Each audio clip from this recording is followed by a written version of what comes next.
Bugungi kunda davlatimiz rahbari tomonidan tadbirkorlik subyektlarini qo'llab-quvvatlash, ularga huquqiy va amaliy yordam ko'rsatish orqali mamlakatning iqtisodiy salohiyatini yuksaltirishga alohida e'tibor qaratilmoqda. Xususan, prezident tomonidan 2024-yilning 3-iyun kuni qabul qilingan alkogol va tamaki mahsulotlari bozorini tartibga solish hamda ularning noqonuniy aylanmasining oldini olish chora-tadbirlarini kuchaytirish to'g'risidagi farmoni asosida Bosh prokuratura huzuridagi iqtisodiy jinoyatlarga qarshi kurashish departament qo'shida tashkil etilgan alkogol va tamaki bozorini tartibga solish inspeksiyasiga ham muhim vazifalar belgilab berildi.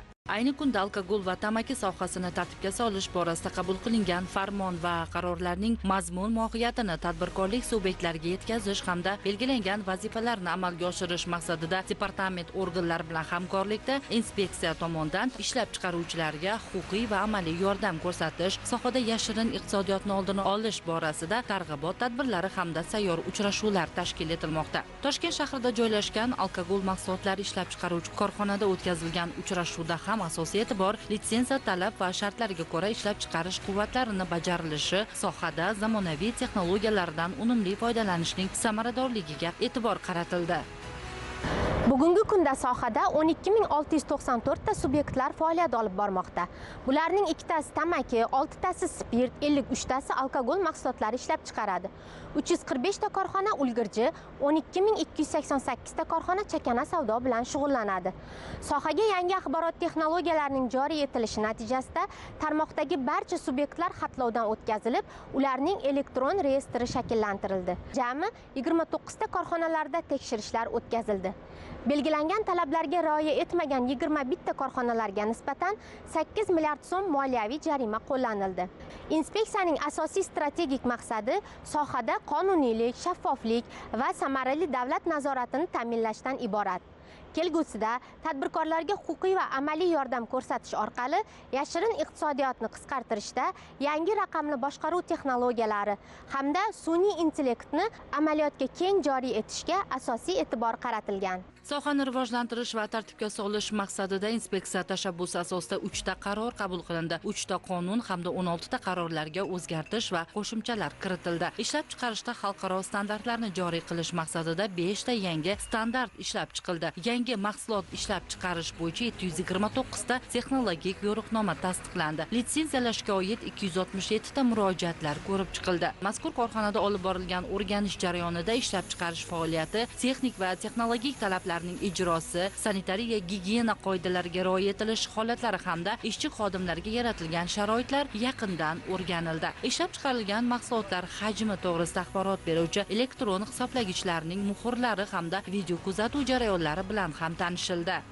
Tadbirkorlik faoliyatingizda raqamlashtirish qanday ta'sir ko'rsatdi? O'zbekiston Respublikasi Prezidenti tashabbusi bilan bizga tadbirkorlarga juda katta imkoniyatlar yaratildi. Shulardan biri raqamlashtirish deb aytsak bo'ladi. Shu tizim asosida bizning korxonamizda raqamlashtirish tizimi to'liq ishga tushirildi. Shu orqali ishlab chiqarishdan iste'molchilargacha bo'lgan jarayon shaffoflashtirildi va bu bizning ishlab chiqaruvchilarni faoliyatiga ijobiy ta'sir ko'rsatdi. Xodimlarning kasbiy va ilmiy malakalarini oshirish maqsadida korxonamiz rahbariyati tomonidan har yili qo'shni davlatlardagi ilmiy tadqiqot institutlariga yo'llanmalar berib boriladi.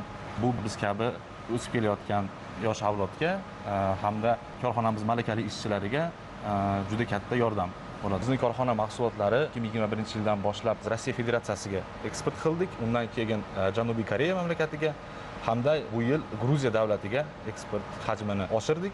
Amalga oshirilayotgan ishlar natijasida 2025-yilda alkogoldan 2,5 trillion va tamakidan 3,1 trillion jami 5,6 trillion so'm aksiz solig'i to'lanib, avvalgi yilga nisbatan byudjetga 6% ga yoki 305 milliard so'mga ko'p aksiz solig'i undirilishi ta'minlandi. Alkogol mahsulotlarini ishlab chiqarish 5% ga o'sdi. Joriy yilning yanvar-may oylarida aksiz solig'idan tushumlar o'tgan yilning mos davriga nisbatan 16% ga ko'p undirildi.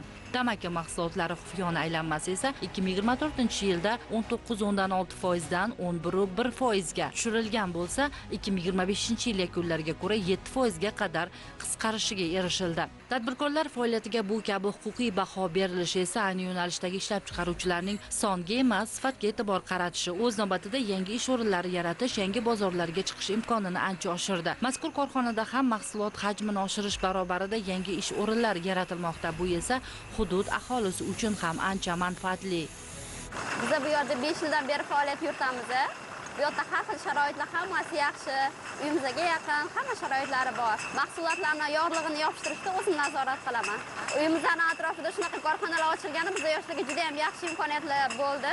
Ish bilan ta'minlanib, mana har kuni ishga ketib, davlatga foydamiz tegyapti. Mahsulotlarimiz dunyo bozorlariga chiqadi, eksport ham qilamiz. Inson salomatligi kafolati uchun sifatli va ishonchli mahsulot ishlab chiqarish hamda uning iste'moli muhim masala sanaladi. Bunday jarayonda yashirin iqtisodiy harakatlarni oldini olish hamda iste'molchilarga sifatli mahsulot yetkazib berish zarur. Laboratoriyada 9 nafar xodim ishlaydi. Laboratoriya faqat kiruvchi xomashyoni, xususan spirt va suvni tahlil qilish bilan shug'ullanadi. Suv bizda quduq suvi.